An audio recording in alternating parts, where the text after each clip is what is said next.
Assalamualaikum warahmatullahi wabarakatuh.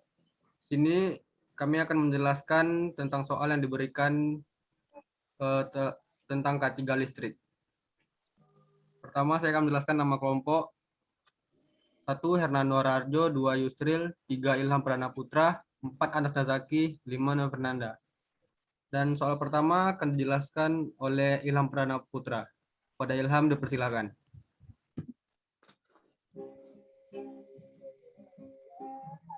Satu, lembaga mana saja di Kota Batam yang menyediakan pelatihan dan sertifikat K3 listrik, teknisi maupun ahli, sertakan link websitenya. PT Multidaya Perkasa, Kemenaker RI, seharga 15.500.000, ahli, LPK Offshore Teknologi Institut Kemenaker RI, harga 6 juta, teknisi 6.500.000, ahli. http otiko.co.id. Terima kasih. Soal kedua akan dibacakan oleh Hernando. Pada Hernando, dipersilakan.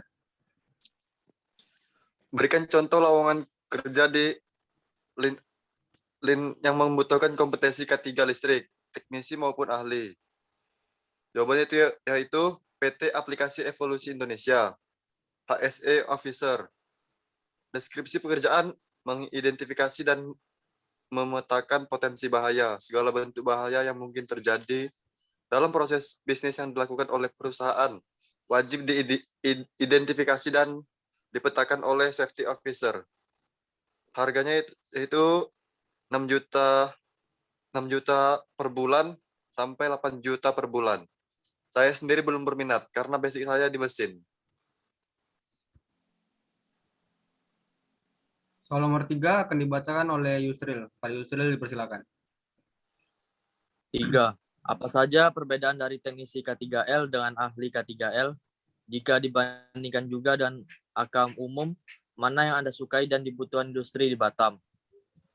Jawabannya sesuai dengan Peraturan Menteri Ketenagakerjaan Nomor 12 Tahun 2015 tentang K3 listrik di tempat kerja, terdapat beberapa kegiatan yang harus dilakukan dalam usaha mengimplementasikan K3 listrik di tempat kerja. Kegiatan-kegiatan tersebut menjadi tanggung jawab dari seorang ahli dan teknisi K3 listrik. Perbedaan pada keduanya adalah kegiatan yang dilakukan dalam usaha mengamankan lingkungan kerja dari bahaya listrik. Yang keempat, budaya kerja seperti apa yang mencerminkan norma K3? Jawabnya, pola pembinaan dan pengawasan norma K3 listrik, yaitu perencanaan atau gambar rencana, pembuatan pemasangan, 3. Pemeriksaan dan pengujian pertama, 4. Penggunaan, 5. Pemeliharaan, 6. Pemeriksaan dan pengujian berkala. Oke, terima kasih. Untuk soal 5 dan 6 akan dijelaskan oleh Anas. Pada Anas, dipersilakan. 5. Apakah K3L termasuk dalam regulasi di bawah PUIL 2011? Jelaskan secara rinci. Iya, K3L termasuk dalam regulasi di bawah PUIL 2011 karena menyangkut pada Undang-Undang Nomor 1 Tahun 1970 tentang Keselamatan Kerja. 6. Apa saja yang dipelajari dari K3L untuk di bidang transmisi, distribusi, pemanfaatan pembangkit, sistem penyaluran petir, ruang khusus? Apa saja perbedaan perencanaan, pemasangan, pemeliharaan yang dimaksud pada kurikulum sertifikat K3L?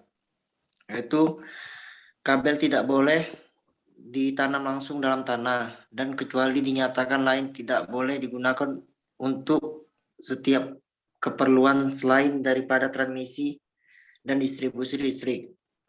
Ruang khusus adalah untuk ruang dengan sifat dan keadaan tertentu seperti ruang lembab, berdebu, bahaya kebakaran, dan lain-lain. Perencanaan adalah suatu kegiatan membuat rancangan yang berupa suatu berkas gambaran instalasi atau uraian teknik. Instalasi atau pemasangan ketenagaan kelistrikan yang selanjutnya disebut instalasi adalah bangunan-bangunan sipil dan elektromekanik, mesin-mesin peralatan, saluran dan perlengkapannya yang digunakan untuk pembangkitan konversi, transformasi, penyaluran, distribusi, dan pemanfaatan tenaga listrik. Pemeliharaan adalah segala kegiatan yang meliputi program pemeriksaan, perawatan, perbaikan, dan uji ulang agar instalasi sesuai dalam keadaan baik dan bersih, penggunaannya aman, dan gangguan serta kerusakannya mudah diketahui, dicegat, atau diperkecil. Untuk soal nomor 7 akan dibacakan oleh saya sendiri. 7. Apa saja APD yang dibutuhkan dalam bekerja di bidang kelistrikan? Apakah semua tupoksi teknisi atau maintenance kelistrikan di dunia migas seperti McDermott dan manufaktur Shimano? Jelaskan. Helmet, glove, safety glass, electrician safety shoes, dan isolation mat. Berbeda. Di dunia migas, mesin yang dioperasikan sangatlah besar, sedangkan di dunia manufaktur, mesin digunakan jauh lebih kecil. Risiko pekerjaan di dunia migas lebih tinggi daripada dunia kerja manufaktur. Maka dari itu, APD yang digunakan pada perusahaan migas lebih lengkap daripada perusahaan manufaktur. Terima kasih. Sekian presentasi dari kami. Assalamualaikum warahmatullahi wabarakatuh.